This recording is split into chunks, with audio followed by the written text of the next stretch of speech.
குயில புடிச்சி குண்டுல அடிச்சு கூவ சொல்லுகிற உலகம், மயில புடிச்சி காலை ஓடச்சி ஆட சொல்லுகிற உலகம், அது எப்படி பாடுமையா, அது எப்படி ஆடுமையா. ஓ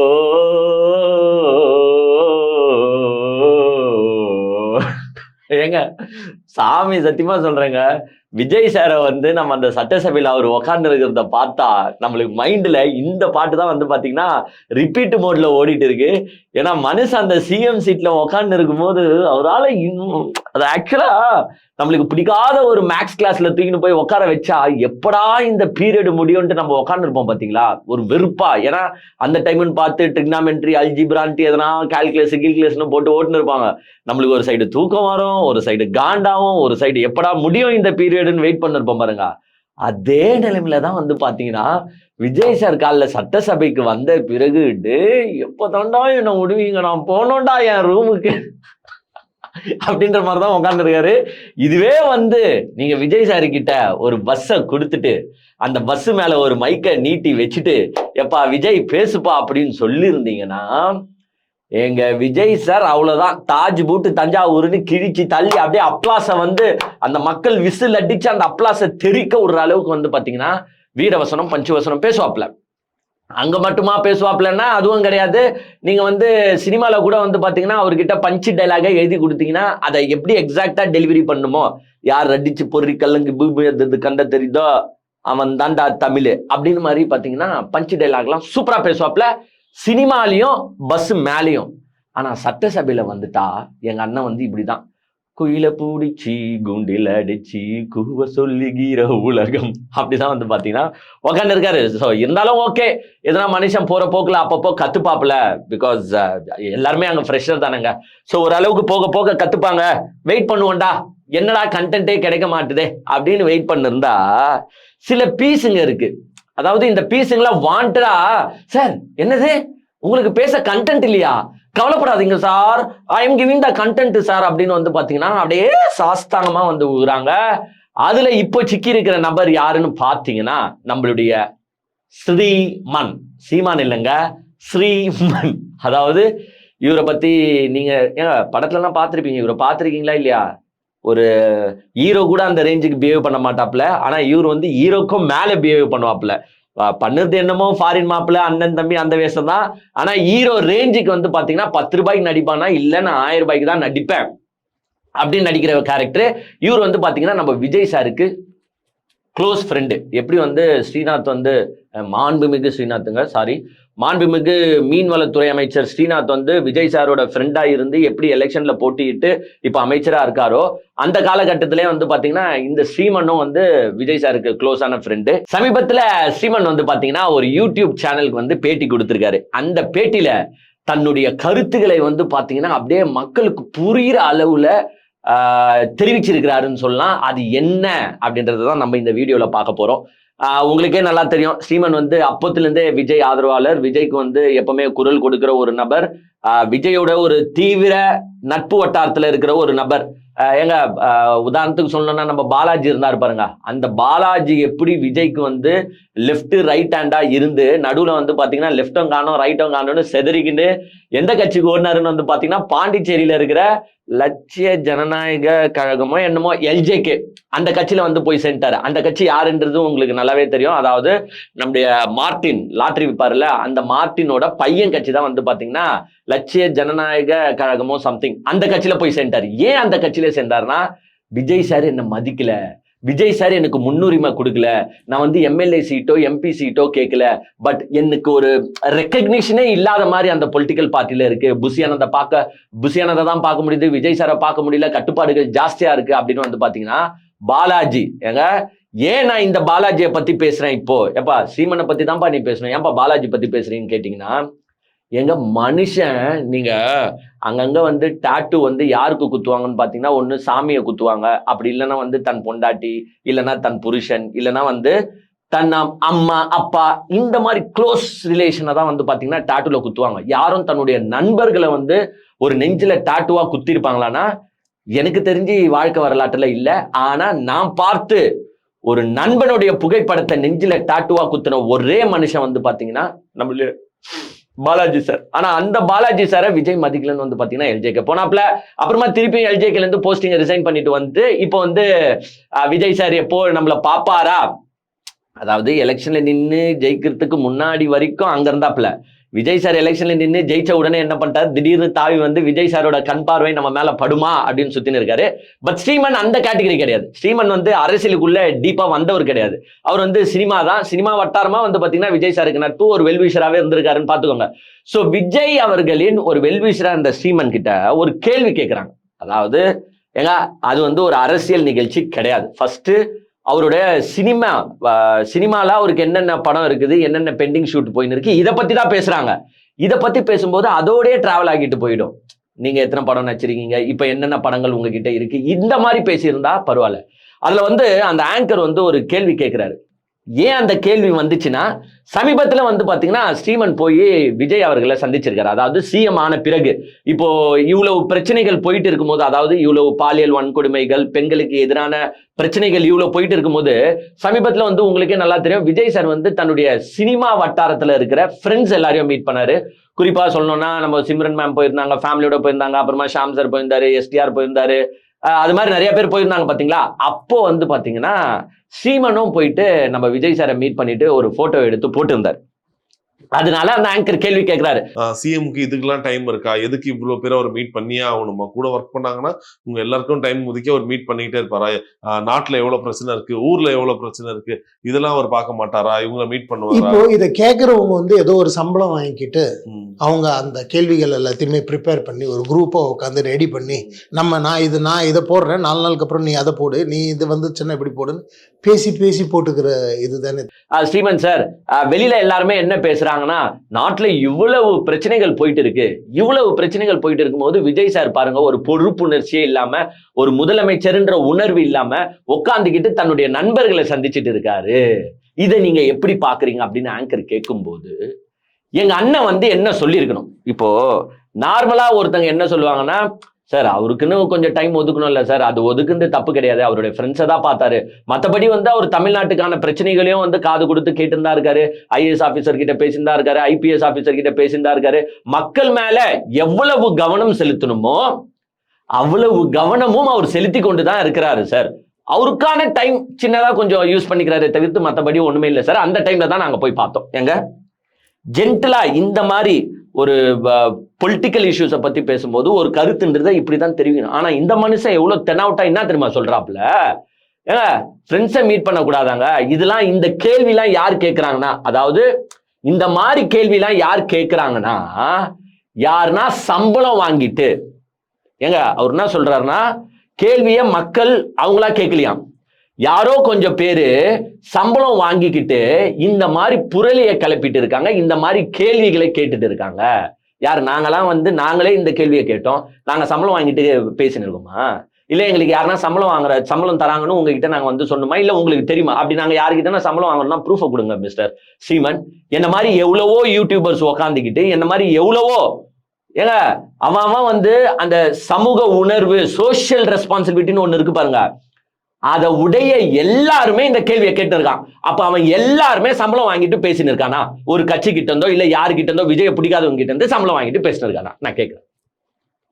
சொல்லுங்க ஸ்ரீமன், எல்லாருமே சம்பளம் வாங்கிட்டு பேசின்னு இருக்காங்களா? ஏங்க இதே மாதிரி ஒரு கருத்தை தான் வந்து பாத்தீங்கன்னா இப்போ சமீபத்துல ஒரு தம்பி பரப்பிட்டு போனாரு, உங்களுக்கே தெரியும்ல, அதான் நம்ம சோலார் ஸ்டார் மகேந்திரன். அவர் என்ன சொன்னார்னா, சும்மா என்னங்க எப்போ பாரு கேள்வி கேள்வி கேள்வி கேள்வி, ஏங்க அவர்கிட்ட நீங்க மைக்க தூக்கின்னு போய் எடுத்து வச்சுட்டு கரண்ட் எப்போ சார் வரும்னு கேட்டுனே இருந்தா கரண்ட் டப்புன்னு வந்துருமா? ஏங்க கேள்வி கேட்கறத ஃபர்ஸ்ட் நிறுத்துங்க, அப்பதாங்க சொல்யூஷன் கிடைக்கும் அப்படின்னு அந்த தம்பி அறிவுபூர்வமா பேசிட்டு போனாப்ல. பட் ஓகே, அதுக்கப்புறமா வந்து அவர் சாரி கேட்டனால அவரை நம்ம மன்னிச்சு விட்டுடலாம்னு நினைச்சுக்கோங்க. ஏங்க கேள்வி கேட்கிறது ஜனநாயகத்துல ஒவ்வொருவருடைய கடமை, உரிமை. இதே மிஸ்டர் விஜய் அவர்கள் ஒரு நடிகர் விஜயா இருந்திருந்தால் நாங்க ஏங்க அவரை கேள்வி கேட்க போறோம்? ஏன்னா ஒரு நடிகர் விஜயா இருந்தா அவர் யாரை வேணாலும் மீட் பண்ணிட்டு போட்டோம், சிம்ரனை மீட் பண்ணிட்டோம், சமந்தாவை மீட் பண்ணிட்டோம், யாரை வேணாலும் மீட் பண்ணிட்டோங்க, நாங்க கேள்வி கேட்க போறது கிடையாது. இப்ப ஏன் அவரை கேள்வி கேட்கணும்னா, is the chief minister of our state. Chief minister கேட்காம யாரை கேட்பாங்க? ஏங்க பாலியல் வன்கொடுமைன்றது 1-2 நடந்துட்டு இருக்கு. இவர் அசால்ட்டா சொல்லிட்டு போறாரு, எல்லாருமே வந்து சம்பளம் வாங்கிட்டு பேசுறாங்க அப்படின்னு அசால்ட்டா சொல்லிட்டு போறாரு. ஏங்க கிட்டத்தட்ட சென்னையில மட்டும், சென்னை சரௌண்டிங்கை சுத்தி 12-13 இடத்துல ஒரு 24 ஹவர்லயே கேசஸ் ஃபைல் ஆகியிருக்கு. எல்லாமே 12 வயசுக்கு கீழே இருக்கிற பொண்ணுங்க. கும்மிடிப்பூண்டியில ஒரு கொலை நடந்திருக்கு, பாவம் 3 வயசு குழந்தை. இதுக்கு யார் ரெஸ்பான்சிபிலிட்டி நீங்க சொல்லுங்க ஸ்ரீமன், நான் உங்களை கேட்கிறேன். இதுக்கு யாரு ரெஸ்பான்சிபிலிட்டி எடுப்பா? ஏங்க அதே மாதிரிதான் சூலூர்ல ஒரு பொண்ணு இறந்து போச்சு, சின்ன பொண்ணு. அதுவும் எல்லாமே வந்து பாலியல் வன்கொடுமையாக்கி கொலை செஞ்சிருக்காங்க அந்த 2 பெண்களை. இப்போ 2 பெண்கள் கூட இல்லைங்க, 2 குழந்தைகளை. இதை எதிர்த்து கேள்வி கேட்டா இந்த மாதிரி நேரத்துல, இந்த மாதிரி சூழ்நிலையில ஒரு முதலமைச்சர் தன்னுடைய ஃப்ரெண்ட்ஸ், தன்னுடைய நட்பு வட்டாரங்களை கூப்பிட்டு போட்டோஸ் எடுத்து அந்த போட்டோஸ் சமூக வலைத்தளங்கள்ல வரும்போது கேள்வி கேட்பார்களா மாட்டார்களா? கேள்வி கேட்டா நாங்கெல்லாம் வந்து சம்பளம் வாங்கிட்டு கேள்வி கேட்கறோம்னு அர்த்தமா? அதே மாதிரி அவர் பாயிண்ட் அவுட் வேற பண்ணி சொல்றாரு, இத்தனை கோடி பேர்ல இங்க எங்கேயாவது ஒரு 4 பேரோ இல்ல அங்க ஏதாவது ஒரு 2 தவறோ நடந்ததுன்னா அதை வந்து அவ்வளோ பூதகரமாக்கி அதை ஒரு 250 பேர் போட்டு அதை வந்து பப்ளிஷ் பண்ணி, இப்போ நீங்கள் சொன்னீங்களே இந்த எதிர்ப்புன்னு சொல்லி, இந்த மாதிரி வெயிட் பண்ணி பிக் பண்ணுறாங்க, பிக் பண்ணி போடுறாங்க. எதுக்கு சிஎம் இழுக்கணும், எதுக்கு டேக் பண்ணணுன்றது ஒன்று இருக்குது. சார் நீ பெட்ரோலில் சேர்றதுக்கெல்லாம் சிஎம் தான் காரணம். இத்தனை கோடி பேர் இருக்கிற ஒரு நாட்டில் எங்கன்னா ஒரு இடத்துல எதுனா சம்பவம் நடந்துருச்சுன்னா அதை தூக்கி விஜய் சாரை கேள்வி கேட்டா இதெல்லாம் ஒரு நியாயமா? இதெல்லாம் யாரு கேள்வி கேட்கறாங்கன்னா ஒரு 250 பேர் 300 பேர் கூடி இந்த நியூஸஸ் எல்லாம் ஸ்ப்ரெட் பண்றாங்க விஜய் சாருக்கு எதிரா. இதுக்கெல்லாம் விஜய் சார் காரணமாக முடியுமா அப்படின்னு கேவலமா ஒரு எக்ஸ்பிளனேஷன் குத்தாம் பாருங்க அந்த மனுஷன். நான் மிஸ்டர் ஸ்ரீமன் நான் கேட்கிறேன், சரி இல்ல பாயிண்டாவே அவர் பாயிண்டாவே கேட்டுக்கிறாருங்க, அவர்கிட்ட நம்ம பாயிண்டாவே பேசணும். நீங்க என்ன சொன்னீங்க? 8 கோடி பேர் இருக்கிற மக்கள் கூட்டத்துல எங்கேயாச்சும் அங்க இங்க ஒரு சம்பவம் நடந்தா அதுக்கு விஜய் சார் பொறுப்பான்னு கேட்டீங்களே. இதுவே சம்பவம் உங்க வீட்டில் நடந்திருக்கும் பொழுது விஜய் சார் உட்கார்ந்து கொண்டு யாருன்னா செலிபிரிட்டிஸோட போட்டோ எடுத்து கொண்டிருந்தால் நீங்க சும்மா இருப்பீங்களா ஸ்ரீமன்? கேட்க மாட்டீங்களா? அப்போ உக்காந்துக்கிட்டு பதற மாட்டீங்களா? ஐயோ என் குடும்பத்துல இப்படி ஒருத்தருக்கு ஆயிடுச்சு, இப்படி பாலியல் வன்கொடுமை ஆக்கி கொலை பண்ணிட்டாங்களே மிஸ்டர் விஜய் சார், நீங்க என்ன உக்காந்துக்கிட்டு செலிபிரிட்டிஸ் கூட போட்டோ எடுத்துட்டு இருக்கீங்களே அப்படின்ற வார்த்தைகளை கேட்பீங்களா கேட்க மாட்டீங்களா? உங்க குடும்பத்திலேயே இந்த சம்பவம் ஏற்பட்டாலும் உங்களுக்கும் சேர்த்து நாங்க கேட்போம், நாங்க குரல் கொடுப்போம். எப்பா என்னப்பா அங்க அப்படி சம்பவம் ஆகியிருக்கு மிஸ்டர் சிஎம், போலீஸே உங்க கண்ட்ரோல்ல தான் இருக்கு, நீங்க என்ன பண்ணிட்டு இருக்கீங்க, போட்டோ எடுத்துட்டு இருக்கீங்களே, இதெல்லாம் நியாயமா அப்படின்ட்டு நாங்க கேட்போம். எங்களுக்கு சம்பளம்லாம் யாரும் தர மாட்டாங்க சார். மிஸ்டர் ஸ்ரீமன், நீங்க வேணா படத்துல ஒரு டைலாக் பேசுறதுக்கோ படத்துல அப்படி ஏஞ்சி நடக்கிறதுக்கோ நடிக்கிறதுக்கோ துட்டு வாங்கலாம். இங்கெல்லாம் எங்களுக்கு துட்டு யாரும் தரமாட்டாங்க. உங்க வீட்லயே இந்த இஷ்யூ நடந்தாலும் எதிர்த்து நாங்க கேள்வி கேட்போம். ஆனா நீங்க என்ன சொல்றீங்க? சம்பளம் வாங்கிட்டு பேசுறாங்க. ஒரு 250 பேர் 300 பேர் வந்து பாத்தீங்கன்னா ஸ்ப்ரெட் பண்ணிட்டு இருக்காங்க விஜய் சாருக்கு எதிராக ஏற்றட. அந்த குடும்பத்திலிருந்து ஒரு நபரா நீங்க யோசிச்சு பாத்தீங்களா ஸ்ரீமன்? அப்படி யோசிச்ச எவனும் இந்த மாதிரி ஒரு கருத்தை தெரிவிக்க மாட்டான். அந்த குடும்பத்துல இருக்கிற ஒருத்தரா யோசிச்சு பாத்தீங்களா? ஒரு குழந்தை, ஒரு 3 வயசு குழந்தை, ஒரு 10 வயசு குழந்தை, ஒரு 12 வயசு பாலியல் வன்கொடுமைகள் நடக்கும்போது அந்த வீட்டு பெற்றோர்களின் நிலைமையை நினைச்சு பாத்தீங்களா? அந்த அம்மா அப்பாவை கொண்டு நினைச்சு பாத்தீங்களா? அதுல 2 குழந்தைகள் செத்து போயிருக்கு. கொடூர கொலைங்க. எங்க கொலையிலேயே கூட வந்து பாத்தீங்கன்னா நம்ம நிறைய பிரிக்கலாம். சாதா கொலை, கொடூர கொலைன்னு. இப்ப திடீர்னு ஒரு ரேப் நடக்குது, செத்து போறாங்க, அது வேற. எஸ், எல்லாமே தப்பு தான். பட் அதோட எஃபெக்ட்னு ஒண்ணு இருக்குல்ல. ஒரு நம்ம கஷ்டப்பட்டு பெற்று வளர்த்த ஒரு 3 வயசு பொண்ணோ 10 வயசு பொண்ணோ இல்ல 12 வயசு பொண்ணோ ஒரு பாலியல் வன்கொடுமைக்கு ஆளாகி செதஞ்சி, எப்படி வாய் உடைஞ்சி கழுத்து திரும்பி பிறப்புறுப்புலாம் செதைக்கப்பட்டு இப்படி இறந்தா கொஞ்சம் அந்த பெற்றோர்களின் மன வலிமையை நினைச்சு பாருங்க. இந்த மன வலிமையெல்லாம் நினைச்சு யார் ஃபீல் பண்ணோம் ஃபர்ஸ்ட்னா? நீங்களோ நானோ கிடையாதுங்க. ஏங்க நம்ம வந்து அத்த மக்களுக்கு ஃபீல் பண்ணணும்னு அவசியமே கிடையாது. பட் ஓட்டு போட்டு நம்ம ஒருத்தரை தேர்ந்தெடுத்திருக்கோம் பாத்தீங்களா, முதலமைச்சர்னு தேர்ந்தெடுத்திருக்கோம் பாத்தீங்களா, அவரு 100% ஃபீல் பண்ணி தான் அவனை, வேற வழி கிடையாது. பிகாஸ் நம்ம அவரை செலக்ட் பண்ணியிருக்கோம். ஆனா அவரு உக்காந்துக்கிட்டு போட்டோ ஷூட் நடத்திட்டு இருக்கும்போது யாருன்னா கேள்வி கேட்டா இவங்க என்ன சொல்றாங்க? விஜய் சார் அவர்களுக்கு இப்படி சப்பக்கட்டு கட்டும் சில நட்பு கூட்டங்கள் இருக்கு. அதுல ஒருத்தர் தான் பாலாஜி, ஒருத்தர் தான் மகேந்திரன், இப்போ இவரு ஸ்ரீமன். இவங்க என்ன சொல்றாங்கன்னா காசு வாங்கிட்டு பேசுறாங்க, சும்மாவே ஸ்ப்ரெட் பண்ணிட்டு இருக்காங்க. எங்கன்னா ஒரு சம்பவம் நடந்தா அதுக்கு விஜய் சார் பொறுப்பாவாரா? ஏங்க இது என்னங்க கேள்வி நான் கேட்கிறேன். ஏங்க மே 4க்கு அப்புறமா தான் பாத்தீங்கன்னா இந்த மாதிரி கேள்விகள் வருது. அதாவது விஜய் சார் ஜெயிச்சதுக்கு அப்புறமா யாருன்னா எதுனா கேள்வி கேட்டா, ஏங்க இதுக்கெல்லாம் விஜய் சார் பொறுப்பாவாரா? எங்கேயோ நடக்கிறதுக்கெல்லாம் விஜய் சார் பொறுப்பாவாரா? ஆனா ஏப்ரல் 23க்கு முன்னாடி, அதாவது எலெக்ஷனுக்கு முன்னாடி வரைக்கும் எது நடந்தாலும் திமுக தான் காரணம், மு.க. ஸ்டாலின் தான் காரணம் அப்படின்னு சொல்லிட்டு இருந்தவங்க தான் யாருன்னு பாத்தீங்கன்னா இவங்க. இப்ப பேசிட்டு இருக்கிற இதே கேரக்டர்ஸ் ஏப்ரல் 23க்கு முன்னாடி எல்லாத்துக்கும் பொறுப்பு திமுக தான் சொன்னாங்க. இன்னைக்கு ஸ்ரீமன் வந்து என்ன கேட்கிறாருன்னா, பெட்ரோல் பங்க்ல பெட்ரோல் இல்லைன்னா கூட உடனே சிஎம் ஜோசப் விஜய் தான் காரணம்னு சொல்றாங்க. சார்வால் இதே தான் நீங்க பண்ணிட்டு இருந்தீங்க 23க்கு முன்னாடி. எங்க எது நடந்தாலும் திமுக காரணம், மு.க. ஸ்டாலின் காரணம். ஏன் உங்க தலைவர், உங்க நண்பர், இப்ப சிஎம்ஆ இருக்கிற திரு ஜோசப் விஜய் கூட விளாத்தி குளத்துல ஒரு குழந்தை இறந்து போச்சுங்க. ஏங்க அதை நியாயப்படுத்தவே விரும்பல. எஸ், தப்புதான்.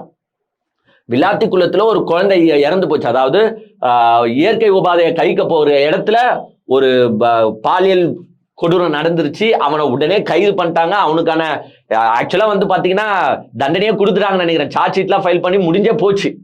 அவனுக்கு தண்டனையே எழுதிட்டாங்க. அவ்வளவு ஃபாஸ்டா அந்த தமிழக அரசு எல்லாத்தையும் எடுத்துட்டு வந்தாங்க. பட் இவங்க உட்காந்துக்கிட்டு என்ன செஞ்சாங்க? உங்க தலைவர் விஜயும் உங்க நண்பர் விஜயும் என்ன செஞ்சாரு? இதுக்கு திமுக தான் காரணம். என்ன ஸ்டாலின் சார், தப்பு நடந்த பிறகு தடுக்கிறவன் கிடையாது, தப்பு நடக்காம தடுக்கணும். யார் கேட்டா? மிஸ்டர் ஸ்ரீமன், உங்க நண்பர் விஜய் இந்த வசனத்தை பேசினாரு. தப்பு செஞ்ச பிறகு தண்டனை கொடுக்கிறதோ நடவடிக்கை எடுக்கிறதோ தலைவன் கிடையாது, தப்பு நடக்காமையே பார்த்துக்கணும், அதுதான் தலைவன், அதுதான் முதலமைச்சர், போலீஸ் உங்க கண்ட்ரோல்ல தான் இருக்கு அப்படின்னு விஜய் சார் கேட்டார். இப்ப இதுக்கு பதில் சொல்லுங்க. அப்ப இப்பயும் ஆக்ஷன் எடுக்கிறதுக்கு அவங்கள ஓட்டு போட்டு செலக்ட் பண்ணி தேர்ந்தெடுத்து வச்சிருக்கோம் கிடையாது. அந்த இன்சிடென்ட்டே நடக்காம தானே நீங்க தடுக்கணும், அதுக்கு தானே நீங்க. இப்படிதான் வந்து பாத்தீங்கன்னா ஒரு 2-3 வார்த்தை வந்து ஃபுல்லாவே வந்து பாத்தீங்கன்னா விஜய்க்கு சப்பக்கட்டு கட்டிட்டு அவர் பாட்டுன்னு போயிட்டாரு. மத்தவங்களை பத்தி நினைக்கிறது இல்ல. இது என்னன்னா, இந்த மாதிரி நடிகர்கள் வந்து இப்போ ரொம்ப வந்து எல்லாத்தையுமே ஃப்ரீயா எடுத்துறாங்க. எல்லாத்தையும் யார் செத்தா நமக்கு என்ன அந்த மாதிரி பேசக்கூடாது. ஆக்சுவலா இவங்க குடும்பத்துல இந்த மாதிரி சம்பவங்கள் நடந்தாதான். இப்போ கரண்ட் கட்டு பத்தி மகேந்திரன் பேசினாப்புல இல்ல, கரண்ட் மகேந்திரன் வீட்டுல கட்டா இருக்கணும். இன்வெர்டரோ இல்லாம கஷ்டப்பட்டு தவிச்சு இருந்தா அந்த மகேந்திரனுக்கு தெரிஞ்சிருக்கும் அதோட அருமை. அவர் வீட்டுல நான் இன்வெர்டர் இருக்கும், ஸோ கரண்ட் கட்டானாலும் அவர் வீட்டுல ஃபீலிங் கிடையாது. அதனால தான் எகத்தாளமா ஒரு பேச்சு பேசுது. அதே மாதிரிதான் இந்த ஸ்ரீமனு எகத்தாளமா இந்த மாதிரி எதுனா பேசி எல்லாரும் சம்பளம் வாங்கின்னு இருக்காங்க, ஒரு 250 பேர் 300 பேர் உட்காந்துக்கிட்டு ஃபேக்கா நியூஸை ஸ்ப்ரெட் பண்ணிருக்காங்க அப்படின்ட்டு விஜய்க்கு சப்பக்கட்டு கட்டு போறாரு. அதுல உருட்டுலயே மிகப்பெரிய உருட்டு ஒண்ணு உருட்டுனாருங்க ஸ்ரீமனு. என்னன்னா, அந்த ஆங்கர் கேட்கிறாரு, இந்த ஒரு மாசத்துல விஜய் சார் எடுத்த இனிஷியேட்டிவ்லயே எது நீங்க சூப்பரா பாக்குறீங்க, ரசிச்சு பாக்குறீங்க அப்படின்னு கேட்கும்போது, என்னமோ இவர் ஒரு 10-15 இனிஷியேட்டிவ் எடுத்துட்ட மாதிரி. இவர் எடுத்தது ஒரே இனிஷியேட்டிவ், அந்த சிங்கப்பெண் அதிரடி படைன்னு கையெழுத்து போட்டாப்ல, அதையும் இறக்கி விட்டாங்க. ஆனா ரிசல்ட் உங்களுக்கே நல்லா தெரியும், ஃபிளாப் ஆயிடுச்சுன்னு வச்சுக்கோங்க. படம் ரிலீஸ் மாதிரி ரிலீஸ் ஆச்சு, ஃபிளாப்பும் ஆயிடுச்சு. இவர் என்ன சொல்றாருன்னா, பீச்சுக்கு போகும்போதும் இந்த பார்க்ல போகும்போதும் ஐசா த விமன் போலீஸ் சிங்கப்பெண் அந்த இறங்கி அவங்க அந்த அந்த யூனிஃபார்மில் வரும்போது ஆட்டோமேட்டிக்காக மரியாதை கொடுக்குறாங்க. இதுக்கு முன்னாடி எல்லா பசங்களும் காலையில் நம்ம ஜாக் போகிறோம், அந்த ஒரு 20-21 இயர்ஸ்ன்னா நம்ம போகும்போது நம்ம கண்ணெதிரில் என்னெல்லாம் இருக்கோ அது எல்லாத்தையும் பார்த்துட்டு தான் போவோம். பசங்க 4 பேர் சேர்ந்தா கமெண்ட் சின்னதாக அடிக்க தான். இப்போ அது கூட அப்படியே டிசால்வ் ஆகிட்டே தான் வருது சார். இப்போ ஆக்சுவலாக வந்து பார்த்தீங்கன்னா பீச்சுக்கும் பார்க்குக்கும் ஒரு நாள் போனோம் சார். அங்கே வந்து நான் உமன் போலீஸை பார்த்தேன். எது இந்த சிங்கப்பெண் படை போலீஸை இவர் பீச்சுக்கும் பார்க்குக்கும் போகும்போது பார்த்தாராம். அதே ஒரு மிகப்பெரிய இனிஷியேட்டிவ் சார். சார் ஆக்சுவலா அவங்க அந்த ட்ரெஸ்ல வந்து இறங்கும் போது எல்லாரும் பார்த்தாலே பயப்படுறாங்க சார். பயந்து அவங்களுக்கு அந்த மரியாதை தராங்க, அவங்க அந்த இதோட கெத்தோடய நடந்துக்கிறாங்க சார். அது மட்டும் இல்லாம நார்மலா இந்த பீச் பார்க்கு சைட்லாம் பாத்தீங்கன்னா உங்களுக்கே நல்லா தெரியல, இந்த 21 வயசு பசங்க 23 வயசு பசங்கலாம் ஜாக்கிங் போவாங்க. அப்போ நார்மலா அவங்க கண்ணு முன்னாடி பாடுறது எதனா தெரிஞ்சா கமெண்ட் பண்ணுவாங்க சார். சார் அது கமெண்ட்ன்றது என்ன, லைட்டா பெண்களை பார்த்தா எதனா ஈவ் டீசிங் பண்ற மாதிரியோ இல்ல கேலி பண்ற மாதிரியோ இல்ல பாக்குற மாதிரியோ ஏதோ ஒன்று அதை தான் மீன் பண்றாரு சார். இப்பெல்லாம் அது அப்படியே டிசால்வ் ஆயிடுச்சு சார், அப்படியே கம்மியாயிடுச்சு. இந்த சிங்கப்பெண் அதிரடி படையோட தாக்கம் அவ்வளவு இருக்கான். நான் இவரை கேட்கிறேன், உங்க வாழ்க்கையில மிஸ்டர் ஸ்ரீமன் உமன் போலீஸை நீங்க பார்த்ததே கிடையாதா பீச் பார்க் சைட்ல?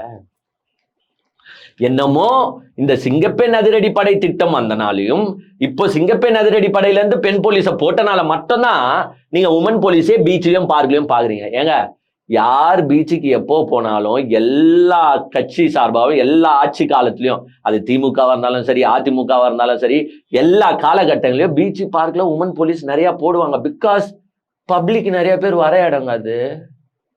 இவரு சிங்கப்பெண்ணை பார்த்தோம்னா அப்படியே வந்து போடுறாரு. அதே மாதிரி வந்து பாத்தீங்கன்னா எல்லாமே இவங்க வந்த பிறகு எல்லாமே கண்ட்ரோல் ஆயிடுச்சான். யாருமே யாரையும் டீஸ் பண்ணுறது இல்லையா, யாருமே யாரையும் கலாய்க்கிறது இல்லையா.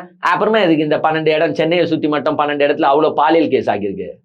சரி, இவ்வளவு சப்போர்ட் பண்ணி பேசுறவங்க அந்த பாலியல் கேசஸ் பத்தியும் பேச வேண்டியதானே? அந்த பாலியல் வன்கொடுமையாக்கி கொல்லப்பட்ட குழந்தைகளுக்காகவும் குரல் கொடுக்க வேண்டியதானே மிஸ்டர் ஸ்ரீமன்?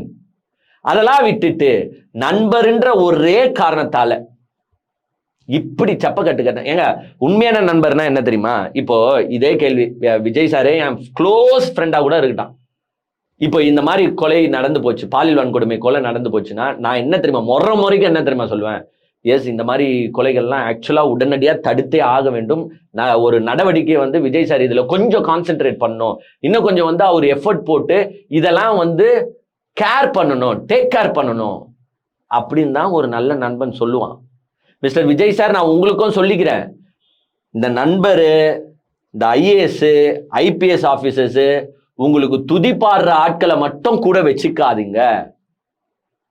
கொஞ்சம் உங்களுக்கு அட்வைஸ் பண்ற ஆட்களையும் கூட வச்சுக்கோங்க. கொஞ்சம் நீங்க எடுக்க போற முடிவுகளை கேள்வி கேட்கிற ஆளுங்களையும் கூட வச்சுக்கோங்க. அப்பதான் உங்களுக்கும் மூளை வளரும். அப்பதான் உங்களுக்கும் வந்து பாத்தீங்கன்னா மக்களுக்கு உதவுறோம். அது வந்து அதோட ரெஸ்பான்ஸ் எப்படி வருதுன்றதும் உங்களுக்கு நல்லாவே தெரியும். எல்லாமே துதி பாடுற ஆட்களா வச்சுக்கின்னு எல்லாமே வந்து தாஜ் போட்டு தஞ்சாவூர் விஜய் சார் நீங்க நந்து வந்த அழகு, நீங்க உக்காந்த அழகு, நீங்க பேசின அழகு, அதுலயே வந்து மக்கள்லாம் திருப்பி ஓட்டு போட்டுருவாங்க. நீங்க எதை பத்தியும் ஃபீல் பண்ணாதீங்க.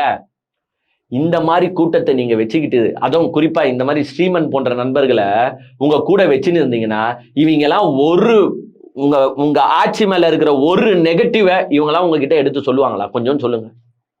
ஒருத்தனும் சொல்ல மாட்டான். விஜய் சார் சூப்பர், சாமியா பின்னிறீங்க நண்பா, நீங்க எப்படி திரையில பின்னினீங்களோ அதே மாதிரி தான் பின்னிட்டு இருக்கீங்க அப்படின்ட்டு உங்களுக்கு கூஜா தூக்கிட்டு தான் போவானுங்களே தவிர்த்து உங்களுக்கு எந்த விதத்திலையும் ஒரு நல்ல இதாவே நட்பாவே இவங்களா இருக்க மாட்டாங்க. கொஞ்சம் தூரமா வைங்க.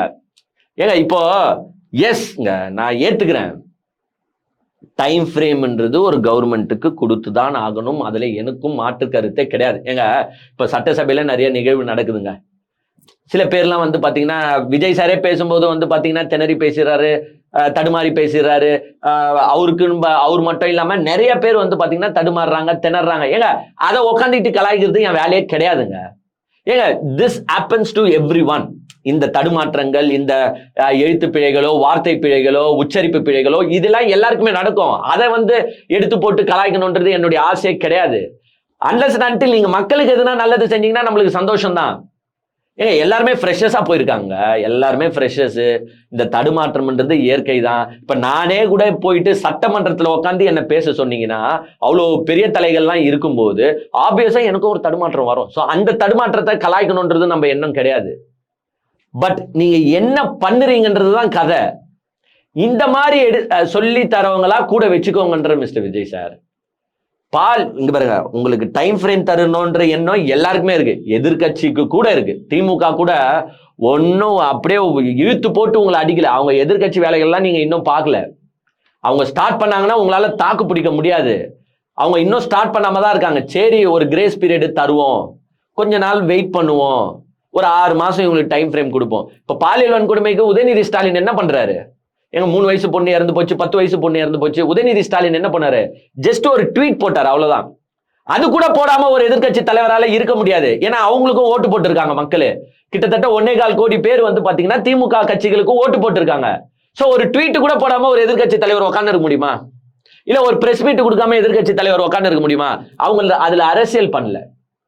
ஏங்க, எங்களுக்கும் மக்கள் ஓட்டு போட்டிருக்காங்க. ஒரு பாலியல் வன்கொடுமை நடந்திருக்கு, ஒரு குழந்தை இப்படி கொலை செய்யப்பட்டிருக்குன்னா அதை எதிர்த்து அவங்களும் பேசிதான் ஆகணும். பட் அவங்க போராட்டம்லாம் பண்ணலையே ஒண்ணும். ஏன்னா உங்களுக்கான டைம் ஃப்ரேமை கொடுத்துருக்காங்க. ஜஸ்ட் ஒரு ட்வீட்டை போட்டுட்டு ஓகே சைலண்டா இருந்துறாங்க. சரி ஒன்றும் நம்ம இப்பயே வந்து பொங்கி இது பண்ண தேவையில்ல, because they also need space, they also need time அப்படின்ட்டு உங்களை சைலண்டா. ஒன்னே ஒன்று சொல்லிக்கிறேன் மிஸ்டர் விஜய் சார், நீங்களா 2021 ஆட்சிக்கு வந்துட்டீங்கன்னா காலி ஆகிட்டு இருப்பீங்க. ஏங்க 2021 மு.க. ஸ்டாலினும் அப்போ ஃபர்ஸ்ட் டைம் சிஎம் தான். ஏங்க 2021 கொரோனா டைம் பீரியடு, எது எல்லா ஊருமே நாசமாயின்னு போயின்னு இருக்கு. செகண்ட் வேவ் வேற, அதுல நிதி இருந்துச்சா இல்லையா அப்போ இவங்களுக்கு எவ்வளவு கஷ்டமா இருந்திருக்கும். ஏங்க கிட்டத்தட்ட 1.5 வருஷம் வந்து பாத்தீங்கன்னா இவங்களுக்கு இதை சமாளிக்கிறதுக்கே டைம் போயிடுச்சு. எது இந்த கொரோனா, அப்ப வேற வந்து பாத்தீங்கன்னா ஒரு பெரிய ஃபிளட் வேற வந்துச்சு. இந்த கொரோனாவையும் இந்த பெரிய ஃபிளட்டையும் சமாளிக்கிறதுக்கே இவங்களுக்கு தலைவலிச்சு போயிடுச்சு. அதுக்கப்புறமா தான் மக்கள் நலத்திட்டங்களை ஸ்டார்ட் பண்ண ஆரம்பிச்சாங்க. நீங்க எல்லாருமே கேட்கலாம், என்னப்பா அந்த பெண்களுக்கு உரிமை தொகை வந்து லேட்டா தானே கொடுத்தாங்க. ஏங்க விடியல் பயணத்தை ஃபர்ஸ்டே கழுத்து போட்டு ஃபர்ஸ்டே ஸ்டார்ட் பண்ணியாச்சு. ஏன் இதெல்லாம் ஸ்டார்ட் ஆக லேட் ஆச்சுன்னா கொரோனா இதை சமாளிக்கிறதுக்கு அவங்களுக்கு டைம் இல்லை. பட் விஜய் சாருக்குலாம் அடிச்சது லக்கு ஜாக்பாட்ன்ற மாதிரி இப்போ கொரோனாவும் இல்லை, ஒரு ஆணியும் இல்லை, நீங்க ஃப்ரீ பேர்டு தான் இப்போ. ஸோ ஒரு சட்டம் ஒழுங்கை பாதுகாக்கிறதுக்குலாம் உங்களுக்கு 6 months டைம்லாம் தேவைப்படாது. எல்லா ஐஏஎஸும் நீங்க தான் வச்சுக்கிறீங்க, எல்லா ஐபிஎஸும் நீங்க தான் வச்சுக்கிறீங்க, எல்லா போலீஸும் நீங்க தான் வச்சுக்கிறீங்க, எல்லா துப்பாக்கியும் உங்க கண்ட்ரோல்ல தான் இருக்கு. அப்போ பாதுகாக்கிறதுல பிரச்சனை கிடையாது. ஸோ இந்த மாதிரி நாங்களே உங்களுக்கு டைம் ஃப்ரேம் கொடுத்து சரி ஓகே ரன் பண்ணிட்டோம் தான் விட்டு வச்சுக்கிறோம். பட் இந்த மாதிரி லூசு ஃப்ரெண்ட்ஸுங்க வந்து உங்களுக்கு சப்போர்ட்டா ஜால்ரா கட்டுறோன்ட்டு எதனா தட்டினா அதை எங்களால் ஏற்றுக்க முடியாது. அப்புறமா நாங்களும் பேசிதான் ஆகணும்.